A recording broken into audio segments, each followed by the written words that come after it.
Good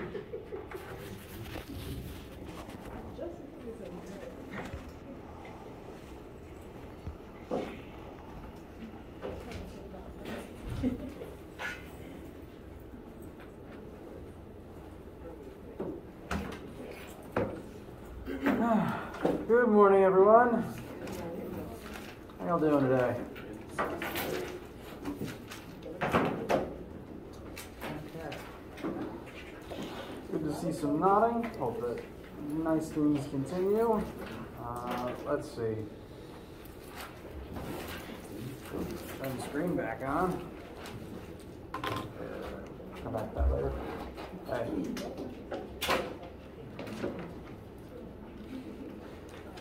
Go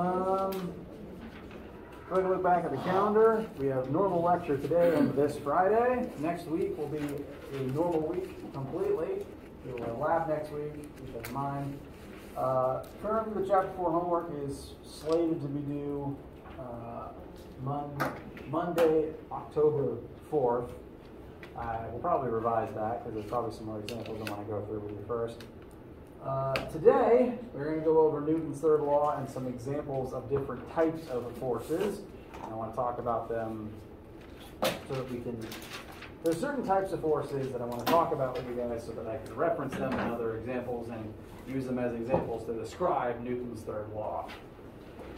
Friday, we'll continue going over specific types of forces, namely friction, which honestly does need a whole lecture in and of itself.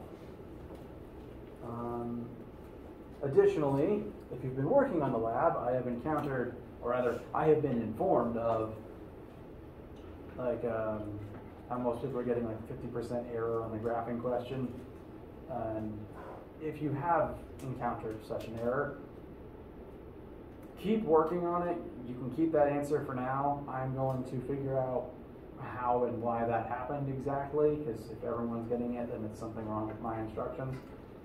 And I will let you know either A, what you need to change, or B, inform you that that will be a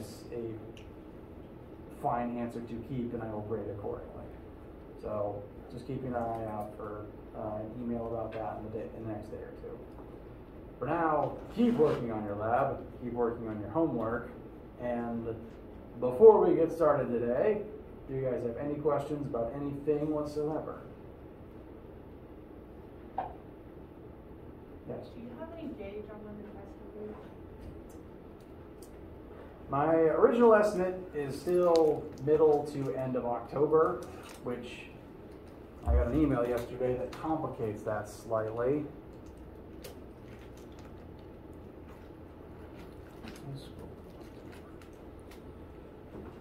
Because, I don't know. Yeah, let's see. Looking on forces.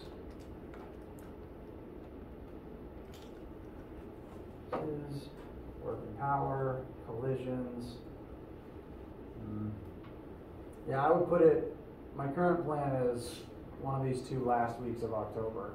I'd rather it sooner over later, so we're not pressed for time in November, but it will be, first test will take place over one of these 2 weeks. And as a reminder, my current plan is for us to utilize lab time to do them so that you have access to the full 3 hours of me sitting there with you if you need them. It's designed to take you 1 hour, but I hate the concept of you rush in here, you start test, 15 minutes later you have to scramble out of here to the next class. I hate that for tests. So I will again give you something more solid in the very near future, but one of these 2 weeks, lab time will be the test. The first test.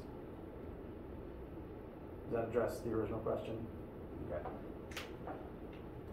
Anything else?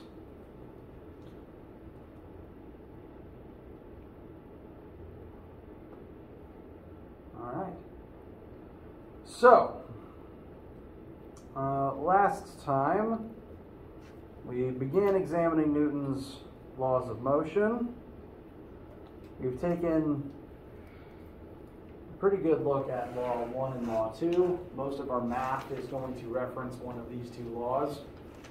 I want to spend a little time talking about Law 3 because it has a few quirks, namely in how it relates to the idea of normal force, which we're going to talk about today, and determining what pairs of forces are actually third law pairs.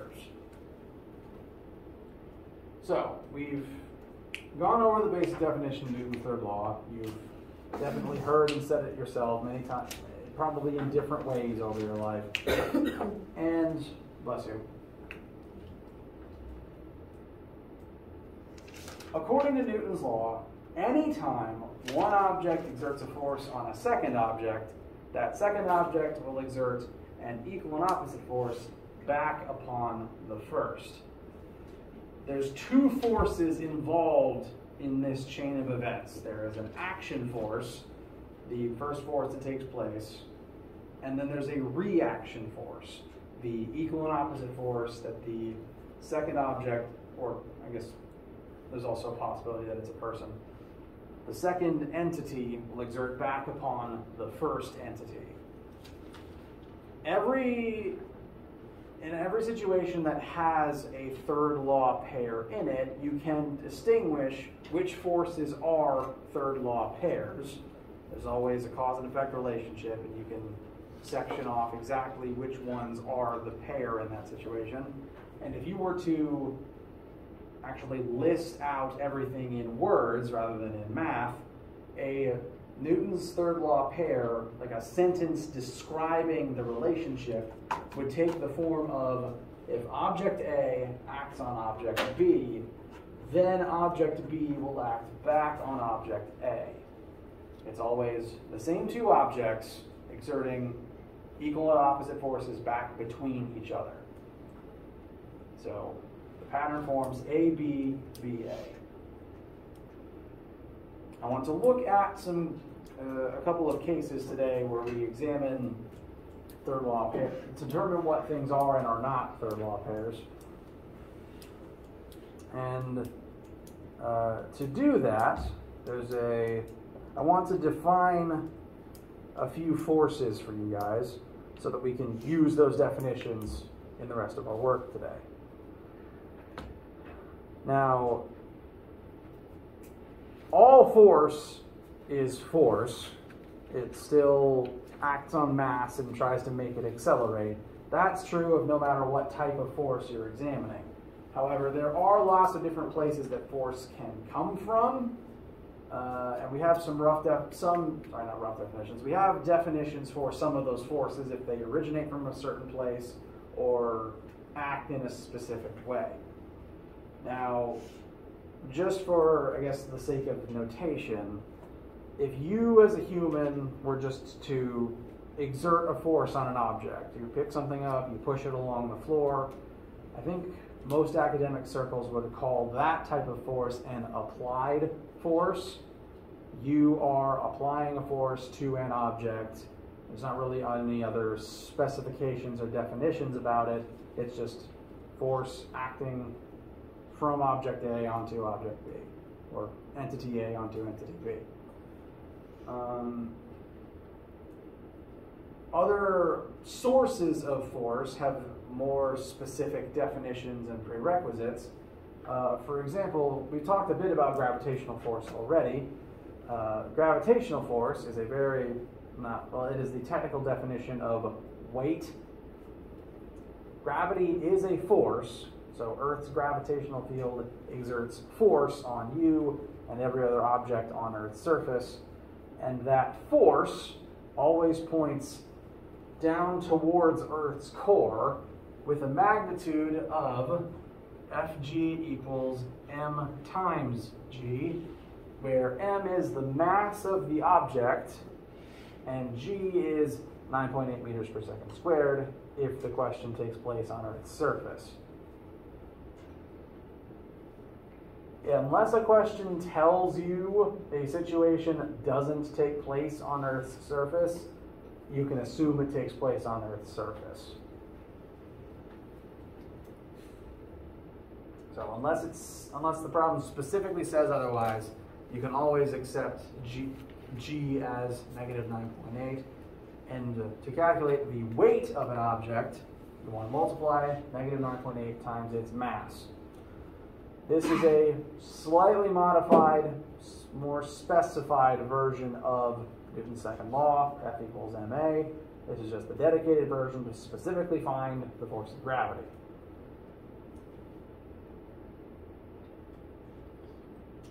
And as a reminder, all of our formulas in this class that will have mass in them use kilograms for that mass. So all weights will be calculated in kilograms times negative 9.8.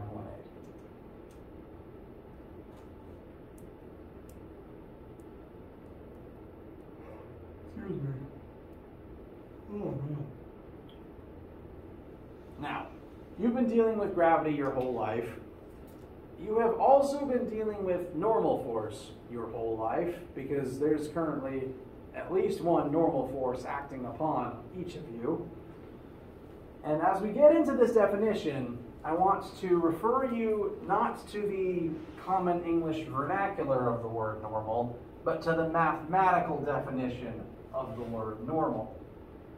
In math, normal is a synonym for perpendicular. So if one thing is mathematically normal to a different thing, those two entities, whatever they are perpendicular to one another. Now, there's a reason we don't just call it